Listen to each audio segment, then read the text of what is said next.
Hai, selamat datang di channel YouTube Kak Citra. Apa kabar adik-adik semuanya? Kak Citra berharap kalian dalam keadaan yang baik dan sehat ya.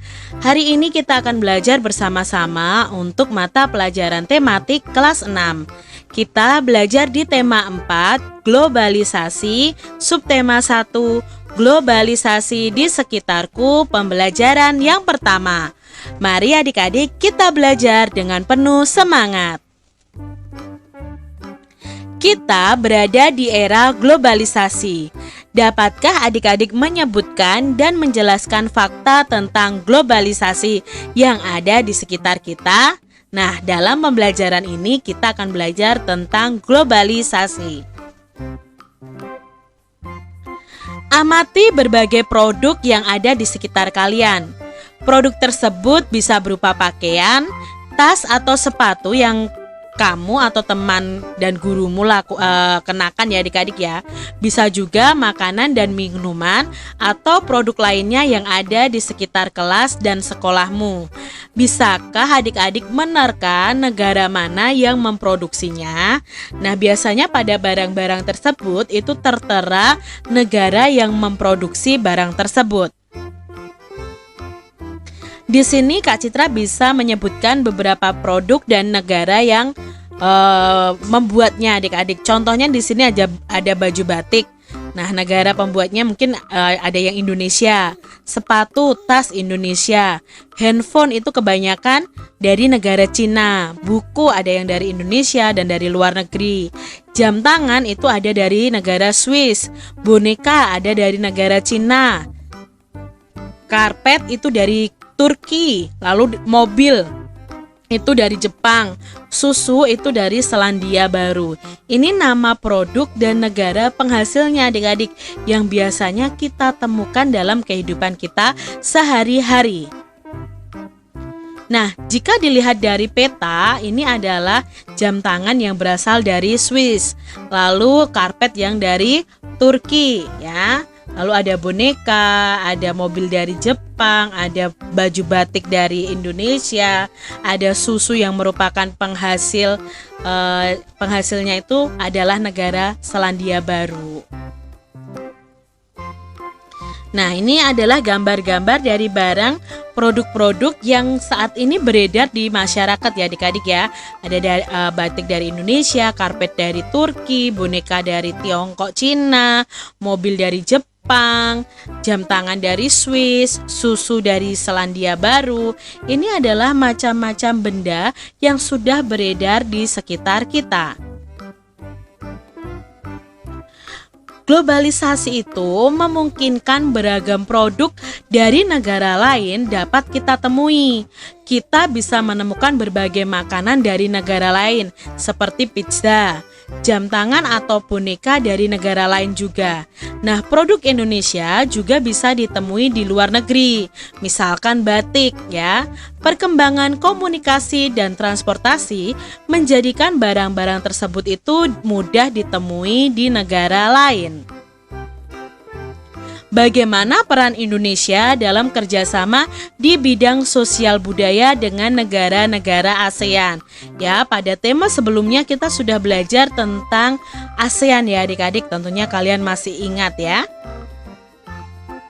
Nah, di sini ada suatu bacaan dari suatu peristiwa yang sangat bagus adik-adik ya. Menlu Hillary Clinton promosikan angklung ke dunia. Menjelang akhir pertemuan ke-44 Menteri Luar Negeri ASEAN, tepatnya pada tanggal 22 Juli 2011, di Hotel Nusa Indah Bali, diselenggarakan acara makan malam.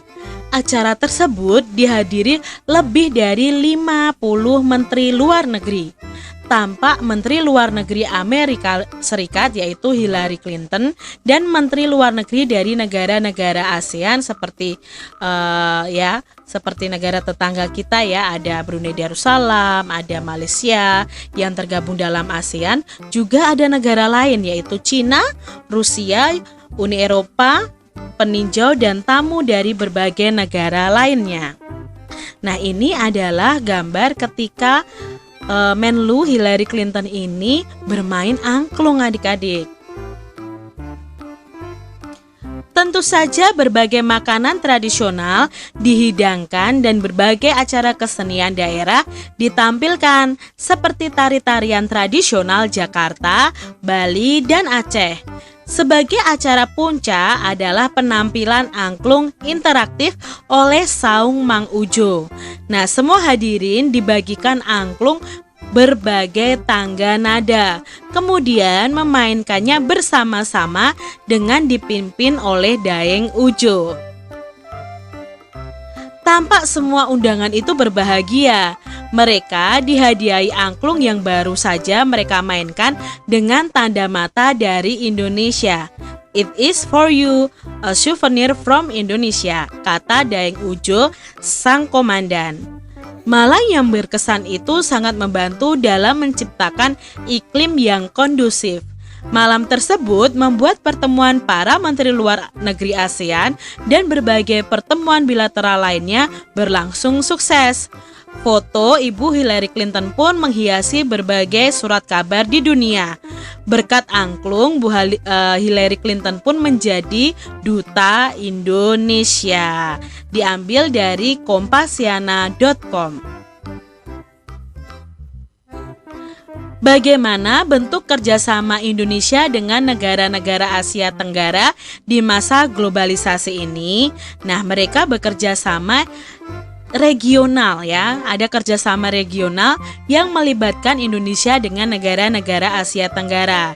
Saat ini organisasi ASEAN itu menjadi wadah kerjasama di berbagai bidang seperti politik, ekonomi, keamanan, sosial, dan budaya. Lalu bagaimana peran Indonesia dalam kerjasama tersebut? Nah, Indonesia pernah menjadi tuan rumah penyelenggaraan pertemuan kerjasama, menjadi salah satu pendiri ASEAN. Lalu Indonesia pernah memimpin ASEAN dan Indonesia ikut juga serta menciptakan perdamaian di Asia Tenggara. Bagaimana peran angklung dalam acara tersebut adik-adik? Nah, peran angklung mampu menghadirkan kebahagiaan bagi semua undangan.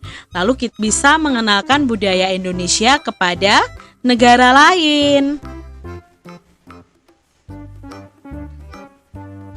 Kerjasama Indonesia dengan negara-negara di Asia Tenggara di bidang sosial budaya di masa globalisasi. Nah, kita akan belajar apa saja bentuk kerjasamanya dan apa saja peran Indonesia dalam hubungan kerjasama dengan negara di Asia Tenggara. Nah, kerjasamanya itu dalam bentuk kepentingan kemanusiaan, menjaga perdamaian antar negara anggota, lalu mewujudkan Asia Tenggara bebas narkoba. Perannya itu mengirimkan bantuan kepada negara-negara yang dilanda bencana alam dan konflik. Lalu ikut serta dalam kerjasama bilateral atau multilateral yang Indonesia sangat berperan di dalamnya adik-adik. Lalu kerjasama di bidang budaya. Nah, bentuk kerjasamanya itu memperkenalkan negara-negara anggota melalui lembaga pendidikan seperti sekolah, menyelenggarakan festival dan pekan film, mengadakan program pertukaran acara televisi dan radio, mengadakan program pertukaran artis. Lalu peran Indonesia adalah memberi sponsor seniman lokal untuk mengadakan pentas seni di negara tetangga, mengundang seniman dari negara tetangga untuk mengadakan pentas di Indonesia, mendukung program pertukaran pelajar. Ini adalah bentuk kerjasama di bidang budaya yang dilakukan negara-negara di Asia Tenggara di masa globalisasi. Tahukah kamu, listrik mempunyai peranan penting di era globalisasi? Bagaimana produksi listrik di era globalisasi ini? Ayo kita diskusikan bersama-sama. Adik-adik, kita sering mendengar bahwa abad 20 merupakan abad globalisasi.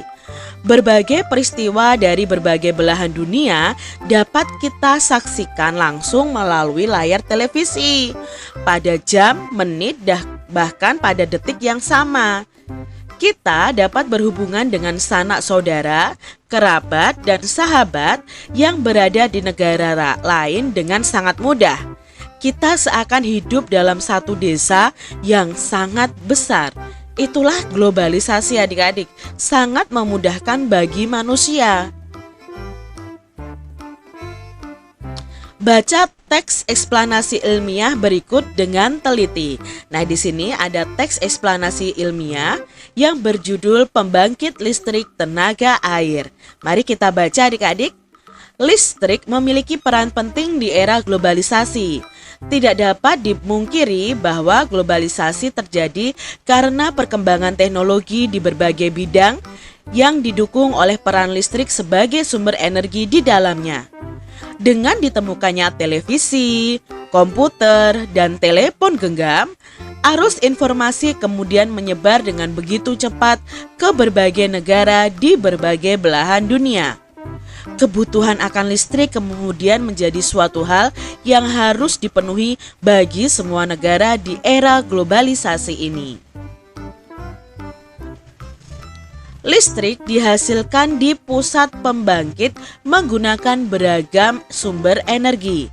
Pada pembangkit listrik tenaga air atau PLTA, air dari waduk atau sungai masuk melalui pintu yang diatur oleh katup pengaman. Air kemudian masuk ke tangki pengaman tekanan. Air di dalam pipa pesat mengalirkan dan mengarahkan air ke turbin melalui katup pengatur tekanan untuk mendapatkan tekanan energi yang besar. Energi potensial air kemudian menggerakkan turbin. Energi gerak tersebut kemudian diubah menjadi energi listrik oleh generator. Energi listrik dari generator kemudian diatur kapasitas tegangannya dan dialirkan oleh transformer. Energi listrik kemudian dibagikan ke konsumen oleh saluran transmisi. Itu tadi alur dari pembangkit listrik tenaga air. Kenapa air bisa menghasilkan listrik adik-adik? Komponen utama pada semua pembangkit energi listrik adalah turbin dan generator.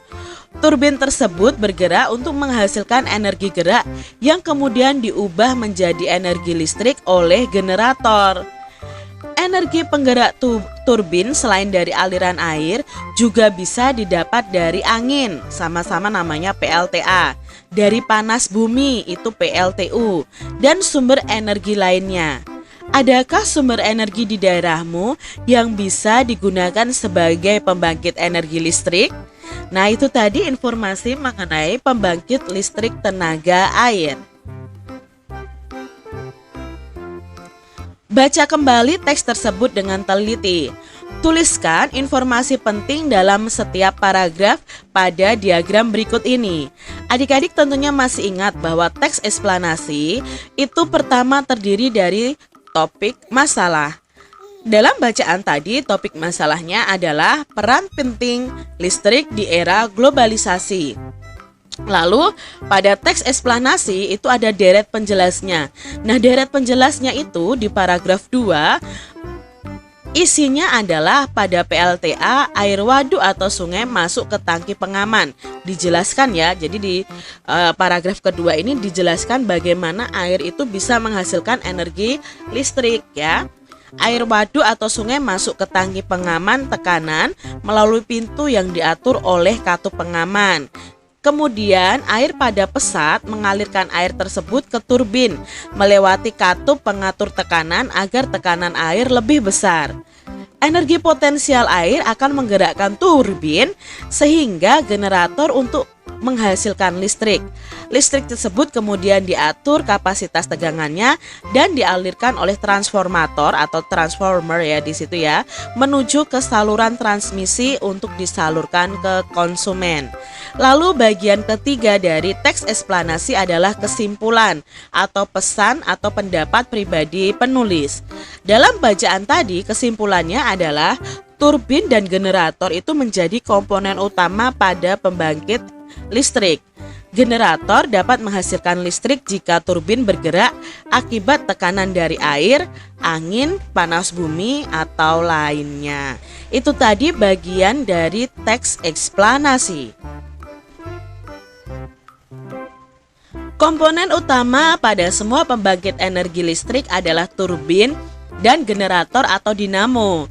Turbin tersebut harus bergerak untuk menghasilkan energi gerak yang kemudian diubah energi listrik oleh generator atau dinamo. Jadi adik-adik perlu ketahui bahwa energi listrik itu komponen utamanya dari turbin dan generator atau dinamo. Pada pusat pembangkit dari waduk-waduk besar, energi listrik yang dihasilkan juga sangat besar dan mampu memenuhi kebutuhan listrik warga di banyak wilayah. Di daerah pedesaan yang belum terjangkau aliran listrik dari pemerintah, warga terkadang membuat pembangkit listrik secara mandiri dengan memanfaatkan aliran air dari sungai atau air terjun yang ada di daerahnya. Pembangkit tersebut tentunya menghasilkan energi listrik yang hanya cukup untuk memenuhi kebutuhan listrik warga sekitar saja. Pembangkit listrik tersebut dinamakan pembangkit listrik mikrohidro yang memanfaatkan sumber energi alternatif dari aliran air yang ada di lingkungan sekitar. Nah, ini tadi penjelasan tentang pembangkit listrik mikrohidro ya. Itu dari aliran air adik-adik, aliran sungai, lalu ada kincir airnya. Nah, kincir airnya ini akan bergerak dan di sini nanti akan dinamo atau turbinnya ini akan menghasilkan energi listrik dan energi listrik ini akan dialirkan ke perumahan di sekitar pembangkit listrik tersebut.